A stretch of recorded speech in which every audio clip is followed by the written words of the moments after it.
रघुनाथ काकडे। माझी आई ज्योत्स्ना रघुनाथ काकडे आणि माननीय मारुती आबा गोळे यांचा ट्रेकिंगच्या माध्यमातून गेले अनेक वर्षांचा स्नेह आणि संपर्क आहे। मी स्वतःला आणि आमच्या पारिजात हॉस्पिटलच्या परिवाराला अक्षरशः भाग्यवान समजतो की आईच्या माध्यमातून आणि गोळे साहेबांच्या माध्यमातून आम्हाला अशा व्यक्तींना इथे स्वागत करण्याचं भाग्य मिळतं की ज्यांचे पूर्वज शिवाजी महाराजांच्या सोबत स्वतः काम केलेले नरवीर पिलाजी गोळे यांचे वंशज आमच्यापर्यंत येतात। हे अक्षरशः आमच्यासाठी भाग्याची गोष्ट आहे। पारिजात परिवाराच्या वतीने या ज्योतीचं आम्ही गेले 2 वर्ष स्वागत करण्याचे आम्हाला भाग्य लाभतंय।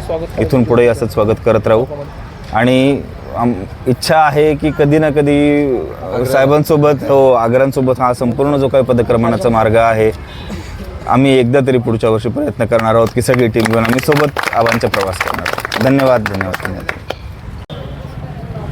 मी आज आंबेगाव तालुक्यामध्ये जी आग्रा ते राजगड जी काय जोत चालवली त्याबद्दल थोडी माहिती आहे। छत्रपती शिवाजी महाराजांची जगप्रसिद्ध आग्र्याहून जी गरुड झेप आहे ती 17 ऑगस्ट 1667ला झाली। ह्याच स्मृतीच्या निमित्ताने आम्ही दरवर्षी आग्रा ते राजगड पायीवारी सायकलवारी करत असतो।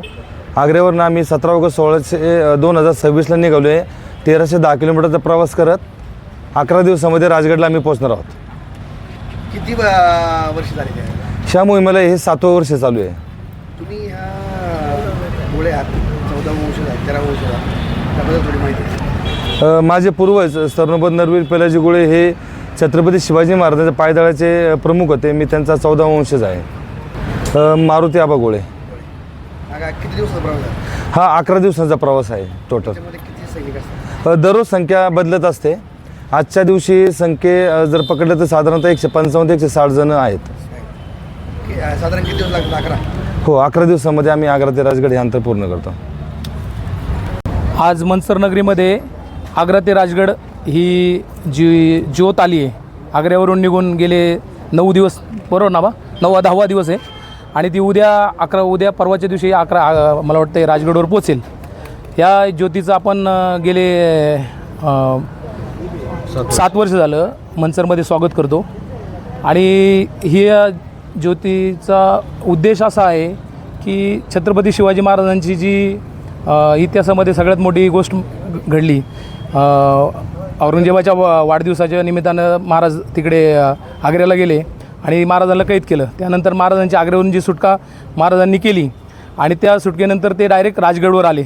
साधारण तो त्यांचा 17 दिवसाचा प्रवास हा इतिहासात लोकांना कळावा यासाठी आमचे मित्र आणि मार्गदर्शक आणि इतिहासाचे सखोल असे अभ्यासक मारुती आबा आज आपल्यामध्ये ती ज्योत घेऊन लोकांना हे सांगण्याचा प्रयत्न करत आहेत की छत्रपती शिवाजी महाराजांचा खरा इतिहास जो हा तरुणांपर्यंत रुजला पाहिजे वेगवेगळ्या शहरांमधून जाऊन। म्हणजे काल संगमनेरमध्ये असेल, त्या अगोदर शिरपूर असेल, आग्र्यावरून जशी निघते ती वेगवेगळ्या शहरांमधून जात ती राजगडपर्यंत प्रवास करते आणि हा इतिहास लोकांना कळायला पाहिजे। हा आज आपला अजरामर इतिहास आहे।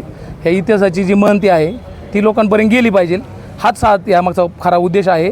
म्हणून आपण आज मनसरमध्ये सर्वजण पारिजात हॉस्पिटल आपले डॉक्टर क्षितिजी काकडे जे आहेत MD आहेत त्यांचं माध्यमातून आपण इथे त्यांचं स्वागत करतो आहे आणि ह्याही वर्षी जसं भव्य दिवस स्वागत झालं तसं आणि पुढच्याही वर्षी आपण त्याहून मोठं स्वागत करणार आहे। इथून आपण छत्रपती शिवाजी महाराजांच्या पुतळ्याला हार घालून ती ज्योत पुण्याकडे रवाना होईल।